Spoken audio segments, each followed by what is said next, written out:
What's your favorite cookie? Oh, my favorite cookie.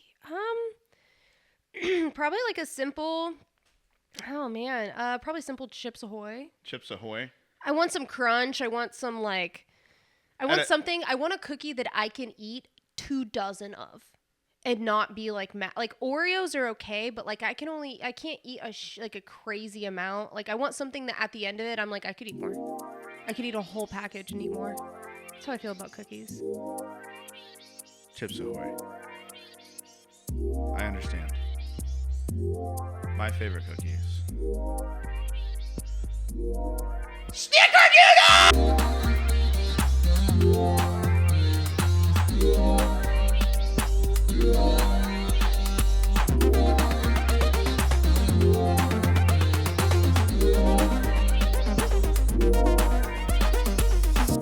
You feel strongly about that?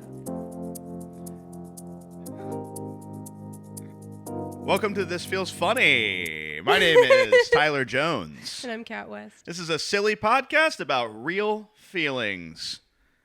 We're going to do our best to be authentic and talk about things that are maybe a little bit uncomfortable, but that everybody kind of goes through in some way, and not take it so heavily and not take it all so seriously, because that's what everybody tends to do. Take it all so seriously.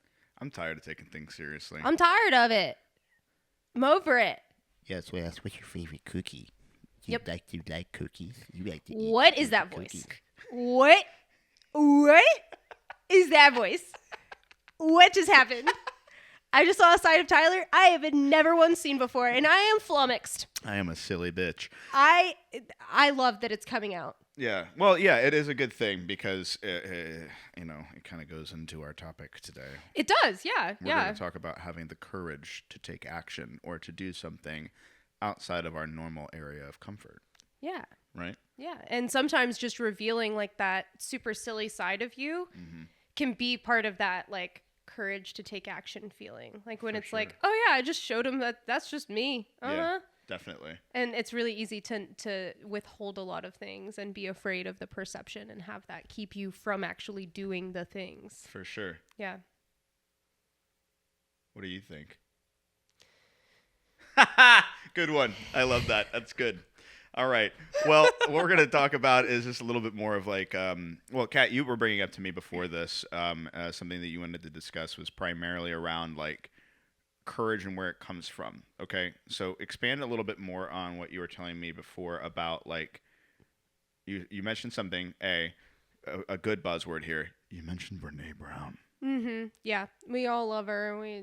She says things, and we're like, oh shit, yep, I guess that's true. Fuck off, Brene. If you don't like Brene Brown, you're trying to not like Brene Brown, and then you're probably triggered. Okay, Yeah.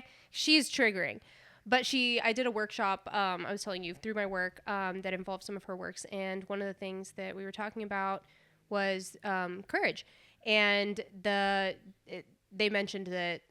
She brought up that the root word of courage is cur. It's a Latin word, and it means heart. And so, like, sharing and being vulnerable and being authentic it takes a lot of courage, and it ultimately is coming from this place of like, it's your true heart, your true self. No, truly. Feely stuff. I love that. Okay. So how would we relate that specifically to maybe a fear of taking action?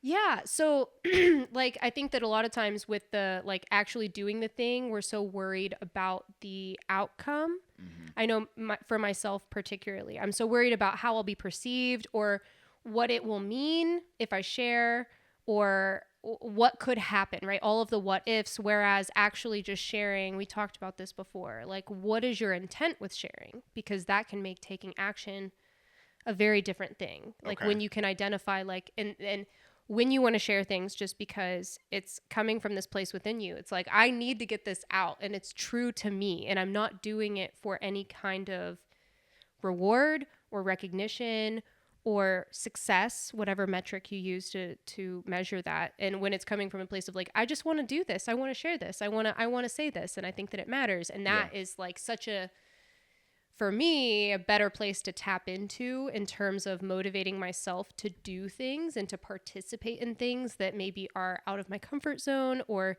just make me feel weird or aren't things that I have already been doing a lot enough to get over that, like, that mental hump of you're allowed to do it and you should be able to share. Okay. And then remembering like, oh no, this is coming from a really true place Yeah. is such a way to motivate myself. Yeah. That's good. So I think that one thing when you and I we talk a lot about this podcast and what we want to discuss and some of the things that we do together, which is really nice, and I appreciate this, is it gives me courage in that same way of if I have a thought or I'm experiencing something maybe challenging, not trying to weigh some sort of like heavy emotional burden on you, but I can come to you and say, hey, this is something that I've experienced recently, and then we can take like, yes, thank you for sharing that with me. This is my thought on it, but also that's a good subject of conversation. So like we have this personal thing that we're doing where we're sharing something personal with each other. But it also is good because the intention of sharing that too is to encourage each other to be more open, to be more comfortable with one another. Yeah. Yeah? Yeah. Is that kind of in line with what you're talking about too? Yeah, 100%. I mean, it's like in not just sharing, taking action in regards to the world in a greater sense, but taking action even in regards to like sharing your truth with people and having the courage to say like, this is what's true for me. It's a little uncomfortable to share this with somebody, but I think that you would understand. And having somebody like having a receiver who you trust to understand you can make it a lot easier. And that is with comedy. Yeah, that's the way true. where it gets so hard because you know that you will be misperceived, you will be misunderstood. Yes. And being willing to tap into like, but I want to share this for me. I'm not doing this only for your perceptions. Obviously, I want to please you. I want you to laugh. But like when you don't, it doesn't take away my courage to continue to share. Okay. So when you're writing like comedy, we both probably started getting into comedy around the same time. When you're writing jokes, when you're delivering, when you're getting up in front of people to deliver, are you wanting? Did you ever have the mentality of wanting to do that with some sort of like noble purpose that a lot of comics have, where they will tell themselves like, I'm going to do this because it's going to bring joy to other people? Yes, 100%. Okay. I got on the stand-up stage because I was really deep. I was trying to not use buzzwords that you would have to like bleep or edit, but I was very, very big sad. You know what I'm saying? And I found a few ways to make myself laugh in the midst of it. And I was like, I think this could help other people. And that's where I started coming out. And then it's so easily translate into sanctimonious kind of energy. And I was doing it for other people and not because I ultimately thought it was just so funny. And now I'm reworking some of those original jokes that brought me to comedy. But it took a long time because I was like, you're not sharing that just for you and because you want to. You're sharing that for a purpose. And that is adulterating your message. Great use of the word adulterating. I like words. Words are good, especially on a podcast. Yeah, you gotta have them. Yeah, that's all we have. That's all you get. On this couch, because what am I going to do? Like, let me do a little bit of slapstick. And I just like hit myself in the I like that. Yeah, that was good. There we go. Good I giggles, enjoyed that. I'm just doing a lot of silly voices. I never knew you'd have voices. What the fuck? Oh my god, I have so many voices. I always wanted to be a voice actor when I was younger. Oh my god, dude. Okay, one time we had a camcorder when I was growing up, right? And when I was a kid, I had my closet was just full of these bins of all of like my toys that I had collected over the childhood. The word childhood just triggered him. Yeah. That's what happened. Continue. Moose.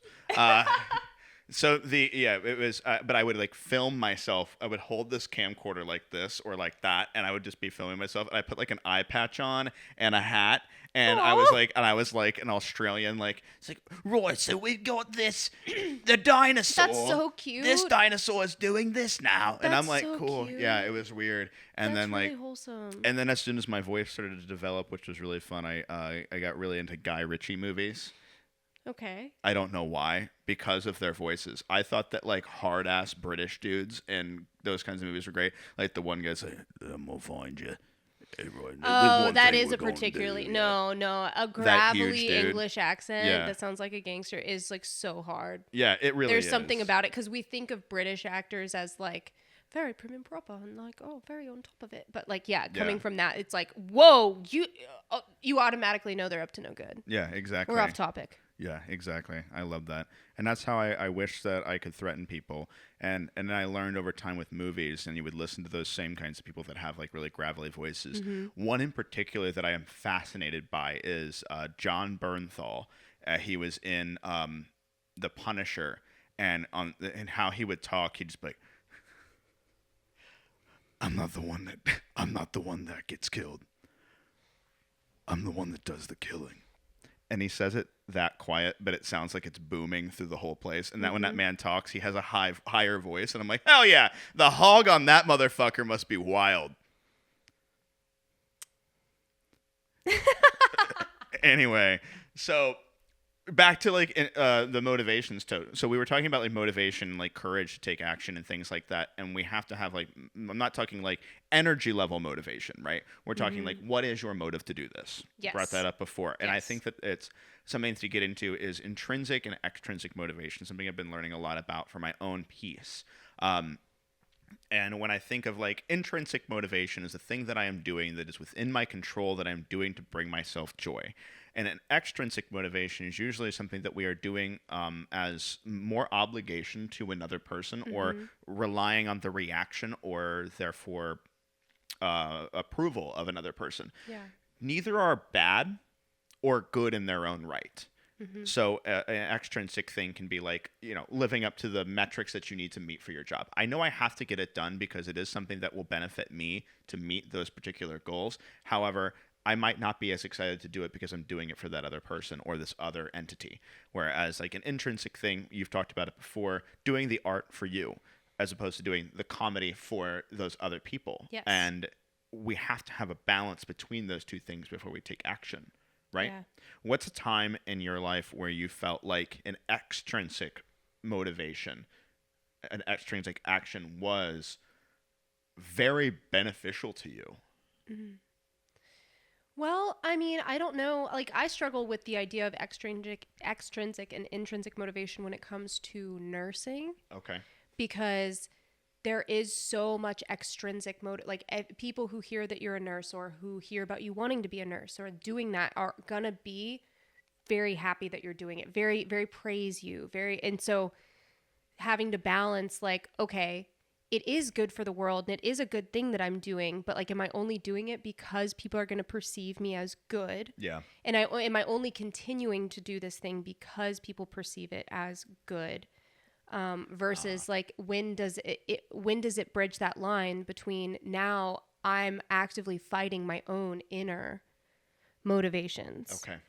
So I actually I don't know, a good thing from extrinsic motivation. I mean, with comedy, it's been a huge thing for me to realize that like, just because I want to do something just for me doesn't mean that it's something that's going to be appreciated by people or Right. that it's going to be said in the way that other people need to hear it in order for it to have the effect that I desire. So comedy has been this great way for me to pull it out of my own fucking bullshit and be like, they just didn't like that. And that's not a reflection on me. Like, that's a chance for me to do better. And so it does actually motivate me to have people's non-acceptance. Like, I've talked about it at mics. I'm like, I'm here for pain. Hurt me. Hurt me. Oh, you didn't like that one, huh? That's what I came here for. Oh, yeah, that's good. I love your non-acceptance. It feeds me, like, and that is something that I very much like. That's kind of how I operate. When people reject certain parts of me, when I'm in the space for receiving that, it motivates me hugely. Yeah. Because when I'm in the place where I'm like, I know I'm a great person and I deserve to share and all these things are true, but they just actually didn't like that. Dude. They just like actually didn't really like that much, and so I should probably do better. Like, if I want to be doing good and doing this thing, I need to like make it a little bit better because they didn't like it. Dude, that is the most Cat West thing I've ever heard in my life, and I love it. Dude, I'm serious. If you have not seen Cat do comedy, it is something that you should do. Because whenever I hear, like, a lot of comedians will go up and they'll, like, say something, they're like, oh, I was like, yeah, my girlfriend just broke up with me. I'm doing this, blah, blah, blah. And it's almost like, okay, cool. This is you're kind of making up the story. You're just talking about how you feel about it. You don't actually feel this way and stuff like that. When I listen to Katu comedy, I'm like, these are the real opinions, thoughts, and absolute mind-blowing confessions of a crazy person. Yep, And I'm a it's- little too honest. It's not too. It's just very real, and it's like this is this is an honest thing that is happening right now, and it still manages to be quite fucking funny. Yeah, when the vibe is right and when I'm in the right vibe, it does work well. Yeah. But then because it isn't just all silly, when it doesn't work well, it really doesn't work well. You know what I I'm feel saying? that. People are like, yeah, I can tell you're not faking any of this. It's all just true. So when it doesn't jive with them, it can be hard for me to like continue that courage to continue doing things when I'm like, I brought my entire real authentic self. They didn't like it. Yeah. Ouch. Yeah, dude. Just wait for the IUD joke. Anyway. I did that one to try to lighten the mood yesterday. I didn't like that one really either. That was wild. They didn't like that yesterday one. doesn't count. That was Easter Eve. Yeah, Doesn't everybody count. was just thinking Yeah. about Jesus, you know, and I didn't talk about Jesus enough for them, so that's what it was. Nobody wants right? to talk about Vietnam It and was- Christ. I did not actually talk about Vietnam or my pubic hair, okay? I didn't talk about either one of those things. Very good. All right. Well, one of the things that we're gonna do for this next segment is we're gonna do the roast of each other's inner critics, and this is always going to be a fun one. We're gonna see if this one sticks. So get ready for inner critic roast. Dun, dun, dun, dun.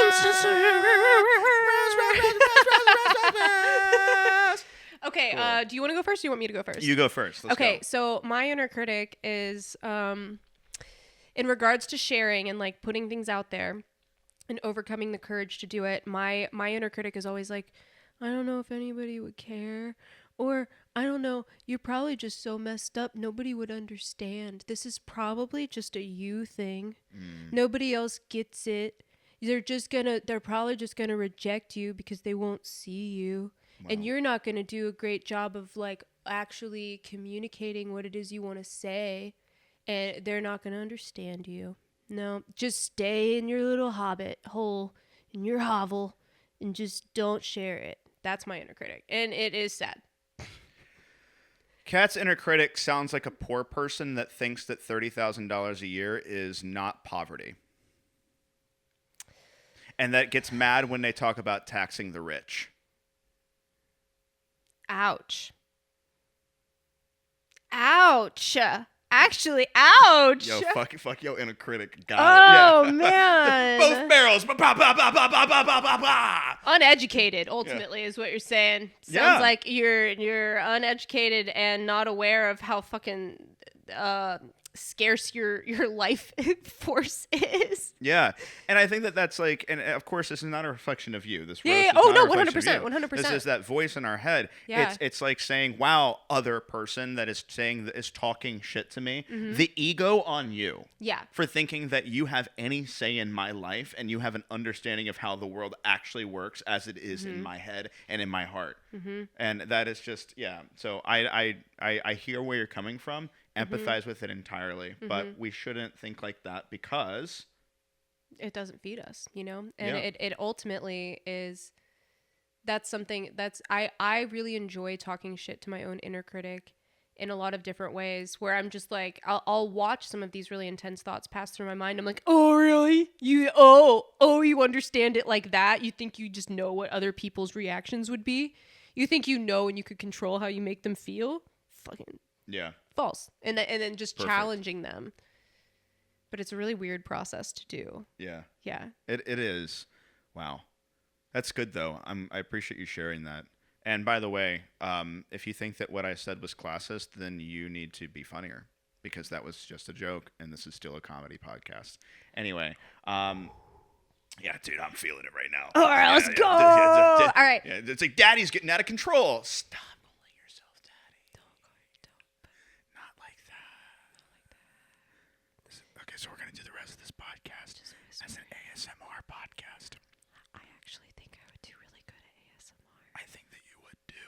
My voice is too grating for it. Yeah, I think that I would get too many creepy dudes who want me to do weird stuff, and half the stuff that they do on ASMR, I'm like, that is thinly veiled sexualization. I don't like it. Yep, right. I know. I'm not wrong. God. Yep. Are we gonna have to start I promoting let this these on an ASMR OnlyFans? girls lull me to sleep. I'm like, just do it for me, baby. Just touch the glass, just like that. But it's sexual. Oh yeah, Come no on. doubt, no doubt in my mind. Oh my God. It's so sexual. All right. My inner critic likes go. to. Yeah, it really gets into me, and this is something that has happened to me over my time in like a sales career, right? So, Yeah. just as a kind of a background here, a lot of times when you are not you are given like a quota. Of course, everybody understands that that's obviously how sales is going to work. You need to meet that quota, and when I am not meeting that quota, my inner critic says to me, if you do not meet these goals, and this is not just even in sales, this is everything. If you do not meet the goal, the metric in which you have set for yourself, if you do not reach that, you will not survive. This is a point where if you don't do it, you will fail, and you will fail at everything, not just this one thing. And it's going to be a ripple effect, and it weakens me, and you are weakened now as a result of it. That's my inner critic speaking to me in those moments of fear of failure due to struggle. Wow. Well, your inner critic sounds like they need to start living in Technicolor because everything's pretty black and white in their world. Got him. Got him. Got him. How's it feel with everything being gray, white, or black? Yeah. Yeah. Bet it sucks. Bet Yeah. it's sad there, huh? Yeah. Yeah. Why don't you try having a little bit of joy, inner critic? Gosh, you've forgotten the sprinkle of magic? Take some. The sprinkle. The sprinkle of sprinkle of magic. magic. I like that. Yeah. So I'll put a little more magic into it and realize that there's also, in all actuality, that magic is context. Yes. And that everything is evolving and changing, and there are too many outer things anything can happen at any given moment. We always say that when we're playing pool, me and my buddy Jamar. If it's just the 8 ball on the table when we miss a shot, we always go, was it from Dumb and Dumber? It's like, so you're saying there's a chance. Ah, yeah. Anytime something bad happens, I'm always like, so you're saying there's a chance. I like that. I Yeah. like that reaction to things versus like, I mean, I'm somebody who also tends to go into like, if it doesn't work out the way you planned it, then you failed. That's a Versus good point. being like, oh no, it just gave you a chance to try it in a different way. That's awesome. You know, and like that doesn't mean that you like are doing a bad job or that it won't. And ultimately, when we think in very black and white thinking, when like we are very self-defeating with it, it has this way of like cornering out the good possibilities that could come if you're flexible and if you're willing to like be like, wow, that really didn't work. I love that. That failed pretty hard, but that's just gonna motivate me to try again. Fuck yeah, dude. Instead of being like, well, you just failed again. See, nobody understood you. No, Kat, you didn't say the words right. You were very sad. It makes sense that they got sad. Yeah. You just got to learn how to say the words with a little bit better. Ding, ding, ding, ding, Yeah. ding. And then it'll hit. And it's not like you've just failed and nobody does understand you. And it kind of goes back to what we were saying last week, where it was not everything is for you or for that audience. Yes. There are 8 point some odd billion people in this world. Even with this podcast, we just need 0.00001% of that to give a fuck about what we're saying. Yeah. And that's not a lot. No. And we have an audience for this. My dad is not the audience for this. Bated breath. Sending that to him as a clip. We got a clip, Dad. Yeah, if you're my family, probably don't. Yeah. Probably not. Probably not for you. Probably gonna make you feel a little weird. Just don't do it. Mostly for me. Don't do it for my sake. I don't. Love it. It's fine. I've got 2 cousins that'd be cool with listening. Everybody else, don't. If you got this far, yikes. There we go. We're going to do our next game here, and we'll wrap this up. But here we go. 2 truths and a lie about how this works with bravery, courage, and taking action. So, do you want to go first? Do you want me? No, to I don't want to go first. All right, You I go got first. you. All right, sweet. So here's my 2 truths and a lie. You're gonna guess which one's a lie. All Okay. right, that's how the game works. I just explained it to you because I'm a man and it's just part of my fucking being. Apparently, god damn it. No, you're explaining it to the audience too. I'm okay with taking the burden. Yeah, but it's funny to say. It's like, let me just mansplain 2 truths and a lie to you. You ever been to grade school? No. Oh no, I was. We talked. I wasn't a cool kid. I wasn't participating in 2 Truths and a Lie when I was in fair grade school. Fair enough. I was reading Jane Austen by myself. It was sad. Move along. That's why I know words. It's very sad. That's great. That's great. Oh my gosh, I love that. Yeah. I was about to say something wild. All right, I'm not gonna do that. So Just giving him Yeah. material for the roast. yeah, it's all just for the roast. So 2 truths and a lie. One time, to get my foot in the door with a prospect, I mailed them a rubber prop foot. Next one, I once turned down a large sum of money for a business because I thought that my ethics were superior to the person who wanted to acquire that company, or voted to turn down, by the way. Let's be clear, just for the sake of whatever. And then the other one is that I forgot the one I told you before this, so we're doing a new one. One time I avoided doing a competition and lied about my hip hurting for weightlifting when I just was scared to do it. Which one of those is a lie? Honestly, I think it's the rubber foot. You think that's the lie? Mhm. That's wild. That's probably the one that's the most true, and I am Okay. almost ashamed of it. Okay. Yeah. I actually voted yes to sell because I didn't care that their ethics were not aligned with mine. It ended up not selling because everybody else cared. I just wanted the money and to not work anymore for a while. What fucking shame. It's literally one of my most shameful moments of morality. You Like were in like, just give me the capitalism. money. Yeah, I was just like, I don't care what they do with this. I don't care if they fuck the mission. I don't care about any of it. I don't want to work here with you people anymore because I felt like I was better than them. And I was too afraid to take the action to do the work that would be required with our limited resources to build what the idea was. And that shot me right in the fucking asshole later. Yeah. Okay. As Russ Hanneman would say from Silicon Valley, I got gaped, not in a fun way.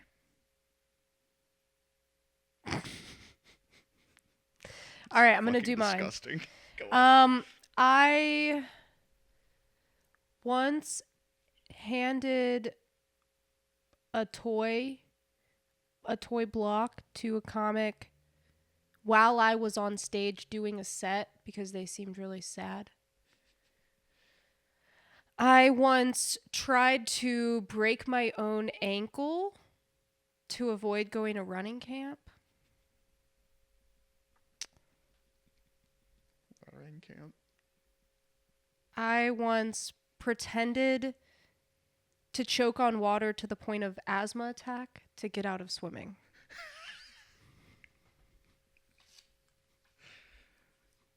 By the way, very on brand.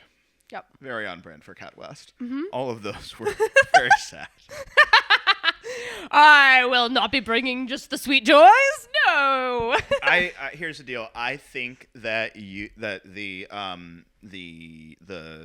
swimming club or swimming camp one is the lie. Yeah, it was. Yeah, I cannot see even like you passing up the opportunity to be a little bit masochistic with yourself, and you were gonna like, yeah, I'm gonna fucking do this thing that's gonna cause me pain.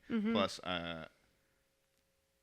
The running one is true though. I Yeah. did try to break my own ankle. see, that's the crazy part to me, and I felt like that one was so wild that it's true. Yeah. Yeah. Do you have asthma? Yeah. Okay, cool. So there we go.